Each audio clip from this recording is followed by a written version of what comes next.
Hello दोस्तों, good morning. कैसे हैं आप लोग?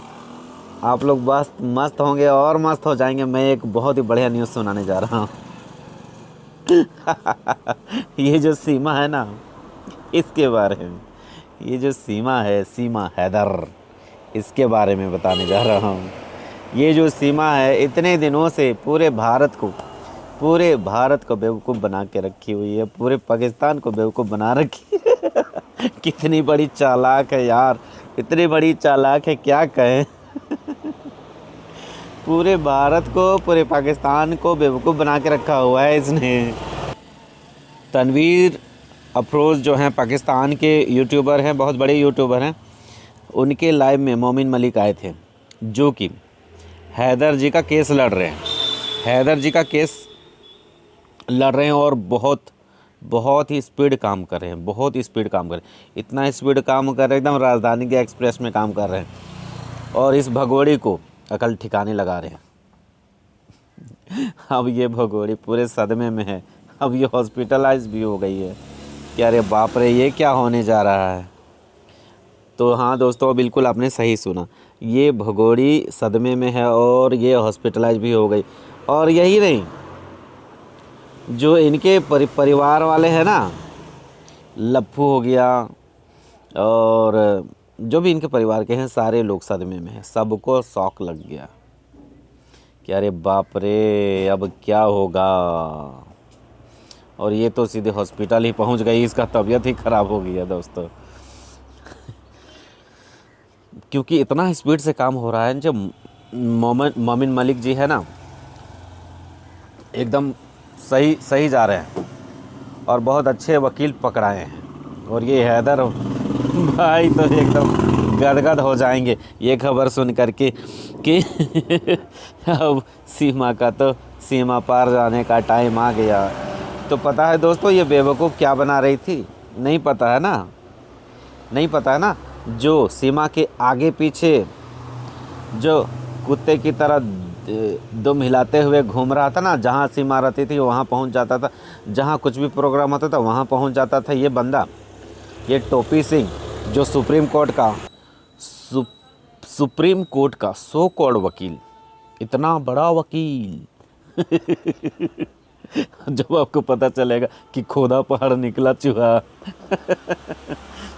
ये पता, इसने ये जो कागज़ों में सीमा का कोई वकील है ही नहीं। या ये सीमा को बेवकूफ़ बना रहा था, या ये पूरे हिंदुस्तान को और पाकिस्तान को बेवकूफ़ बना रहा था। ये तो सीमा का वकील है ही नहीं। तो मोमिन साहब ने कहा है कि देखते हैं, हम केस फाइल करते हैं, उसके बाद देखते हैं वो बदले में क्या करते हैं, केस फाइल करते हैं कि नहीं करते हैं। तो अभी तक तो उन्होंने कुछ भी नहीं किया था और वकील ही हायर करके बैठी हुई है सीमा मैडम।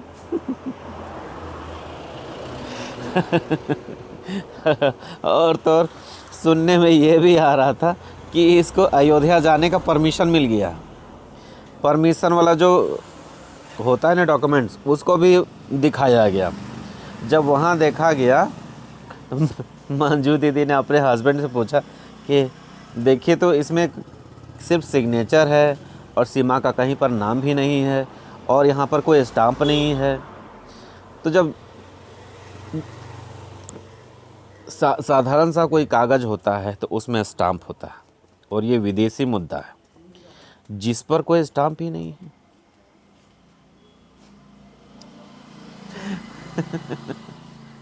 हर बार में झूठ, हर बार में झूठ, हर बार में झूठ। एक झूठ को छिपाने के लिए 1000 बार झूठ। यानी कि इसका जो अयोध्या जाने का था ना, ये भी झूठ था। और इतना सारा झूठ कैसे ये लोग कर लेता है, इतना सारा झूठ, इतना सारा फरेब, इतना सारा नौटंकी।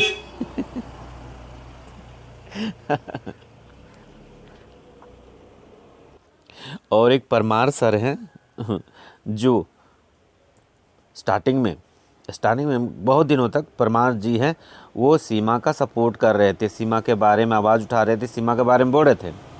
और अब वही बोल रहे हैं सीमा एक नंबर की चीटर है, एक नंबर की फ्रॉड है, सीमा गलत है। परमार जी भी छोड़ दिए। अब ये टोपी सिंह जो एपी सिंह है सुप्रीम कोर्ट का सो कोल्ड वकील, ये भी भागेगा, अभी देखिएगा। अब भागेगा, जल्दी भागेगा।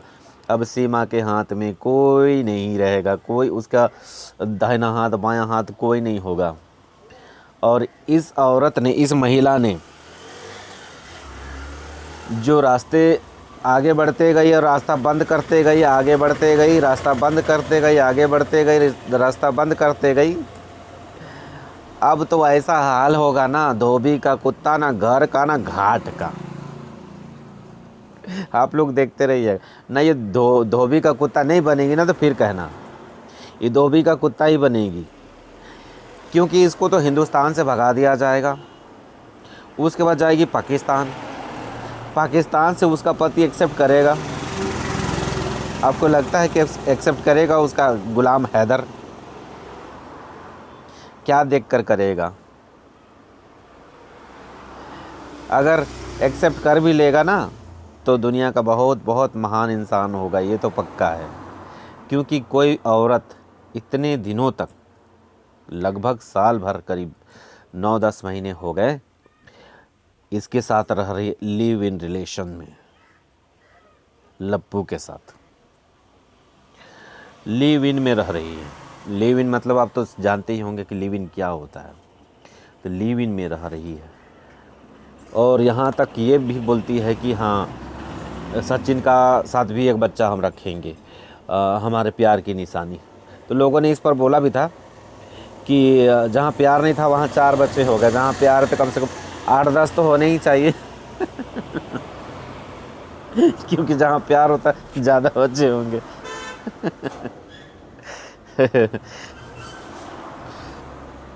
तो इस औरत को आप लोग बताइए, पाकिस्तान को गाली दी है, पाकिस्तान मुर्दाबाद बोली। अरे हिंदुस्तान जिंदाबाद बोल दिया ठीक है, पाकिस्तान मुर्दाबाद क्यों बोली मैडम? पाकिस्तान तुम्हारा मायका है, ससुराल है, जन्म कर्म सारा चीज़ है। यहाँ आते ही तुरंत आपने ये कैसे सोच लिया कि हिंदुस्तान में आपको सब एक्सेप्ट कर ही लेगा और हैदर भाई भी आपके पीछे नहीं पड़ेंगे? हम लोग तो चलो एक्सेप्ट कर भी लेंगे, लेकिन ये हैदर जी आपको यहाँ के होने देंगे ना वहाँ के होने देंगे? तो आप लोग तो इतना ज़्यादा, इतना एक्साइटमेंट होने का क्या ज़रूरत था? इतना एक्साइट होने की क्या ज़रूरत था बताइए?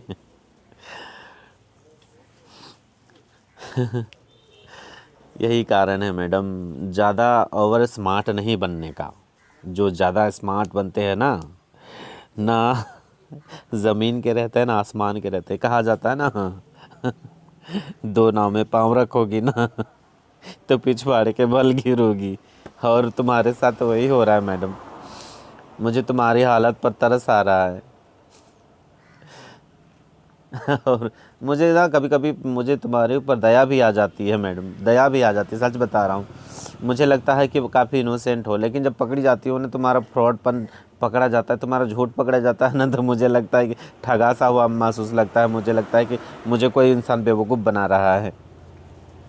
और बना ही रही हो, पूरे हिंदुस्तान को बना चुकी, पूरे पाकिस्तान को बना चुकी, नेपाल को बना चुकी, और आगे बढ़ते गए और पीछे को गाली देते गए, आतंकवादी तक बोल दिया अपने देश को। अरे अपने देश की, अपनी माटी को क्यों ऐसे बोल रही हो? अपना देश जहाँ तुम पैदा हुई हो, जहाँ पली बड़ी हो, खेली खुदी हो और खाई पी के वहाँ जवान हुई हो, इतना उम्र पार कर दिया 40 साल, और आप बोल रही हो कि पाकिस्तान आतंकवाद है, ये है वो है। अरे जैसा भी है वो तुम्हारा अपना है। पता है कुंभकर्ण ने क्यों साथ दिया था रावण को? रावण को जानते हुए भी कि रावण गलत है, क्योंकि वो एक भाई का फ़र्ज़ निभा रहा था।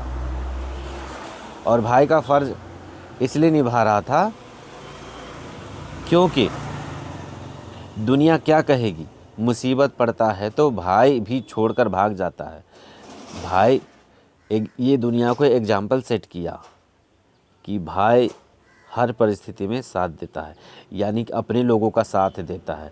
और तुम तो मैडम अपने लोगों को ही, अपने देश को, अपने वतन को ही गद्दार बताने लगी, आतंकवादी बताने लगी। हम लोग को सबको पता है कि पाकिस्तान क्या है, समझे, हमें बताने की बिल्कुल भी आवश्यकता नहीं है।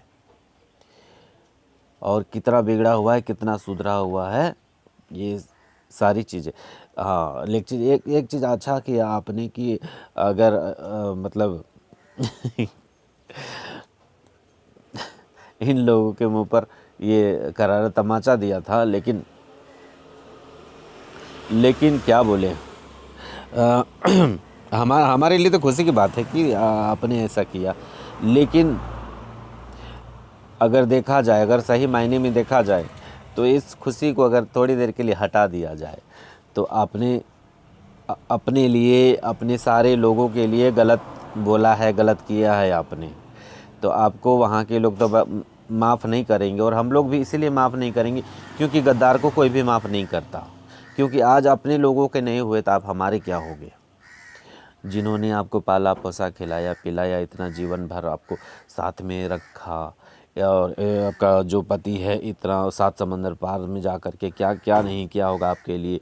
वहाँ पर लोग तो बकरियां भी चराते हैं और भेड़ चराते, क्या क्या चराते हैं पता नहीं, और लेकिन हाँ चराते उराते हैं तो ज़रूर है। मतलब हमारे यहाँ जो घर में नौकर होते हैं ना, वहाँ जा कर के वो नौकर बनते हैं, इतना जान लीजिए। बकरियां चराना, बैल चराना, ये सब हमारे यहाँ होता था ना, तो वहाँ पर बकरियां चराते हैं और वहाँ से आपको पैसा ला करके भेजा, क्योंकि वहाँ का पैसा बड़ा है तो यहाँ आपको भेजा ताकि आप खाओ पियो ऐश करो, बढ़िया से रहो। तो आपको खुजली मचने लगी, आप नाचने लगे। घर खरीद के दिया तो घर को आपने 18 लाख में खरीद के दिया, हाँ आपने उसको 12 लाख में बेच दिया, और उस प्रॉपर्टी का कीमत अभी 65 लाख रुपया है। तो आप झूठ बोल रहे हो या आप बेवकूफ़ हो जो आप घाटे में बेच करके भाग आई। बताओ, जो इंसान इतना प्रॉपर्टी खरीद सकता है, जबकि पाकिस्तान खुद गरीब मुल्क है और इतने लाख का प्रॉपर्टी खरीद सकता है, वो अपने बच्चों को पढ़ा नहीं सकता, वो अपने बच्चों को खिला नहीं सकता। और तो और तुम क्या बोल रही थी, उसकी बेटी जो 8 साल की है उसको, उसकी शादी कर दी है, उसको बेच दिया है 2.5 लाख रुपए समथिंग में। तो हैदर भाई ने तो बताया ना कि छोटी सी बच्ची का शादी क्या करेंगे, अभी तो 8 साल की है। 8 साल की बच्ची को कौन शादी करता है। गलत सलत सारी चीज़ें फेक, सारी चीज़ें फेक। अरे तुम्हें किस तरह की आज़ादी चाहिए थी मैडम, किस तरह की आज़ादी चाहिए थी। तुम बुरके में तो थी नहीं, डांस करी थी बैले डांस, रुख जिंदगी ने मोड़ लिया कैसा। याद है ना वो गाना। ऑर्केस्ट्रा मैडम, याद तो होगा ना। बैली डांस, हाथ में पैसे यहाँ घुसाना, यहाँ घुसाना, यहाँ घुसाना, याद है, याद है कि नहीं याद है, याद है ना। तो फिर तुम्हें किस तरह की आज़ादी चाहिए थी मैडम, किस तरह की आज़ादी चाहिए थी। तुम बुरका में तो थी नहीं, डांस कर रही थी, फिर इतना कैसे। तुम फेसबुक चला रही थी, इंस्टा चला रही थी, यूट्यूब चला रही थी, टिकटॉक भी चलाती होगी, तो किस तरह की रील तो बना ही रही थी। किस तरह की आज़ादी तुम्हें चाहिए थी। जो तुम वहाँ से सब गद्दारी करके भाग गई, अब यहाँ तुम गद्दारी नहीं करोगे, इस बात की गारंटी क्या है। क्योंकि जो इंसान गद्दार होते हैं, धोखेबाज होते हैं, वो वही करते हैं। चोर चोरी करेगा, शराबी शराब पिएगा, जो छिनार है वो छिनारपन करेगा, गलत काम करेगा ही। तो तुम कौन में से हो बताओ। सब शब्द अच्छा नहीं लगता है सुनने में, बोलने में, लेकिन क्या करें, ये शब्द बनाया ही गया है कि ताकि चीज़ों को डिफाइन किया जा सके। खैर मैडम, वीडियो बहुत लंबा हो रहा है, तुम्हारी कहानी जितनी भी बोली जाए कम है। तुम में ज़रूर बहुत ख़ास बात है यार, तभी तो हम भी तुम्हारी चर्चा कर रहे हैं। तो दोस्तों, वीडियो बहुत लंबा हो रहा है तो अभी मुझे इजाज़त दी। मेरा नाम शिव है, मेरा चैनल का नाम है शिवजी 480। तो आप लोगों को मेरा वीडियो पसंद आता है तो लाइक कमेंट और शेयर ज़रूर कर दीजिएगा दोस्तों। तब तक के लिए बाय, अपने ख्याल रखिएगा दोस्तों, बाय, टेक केयर।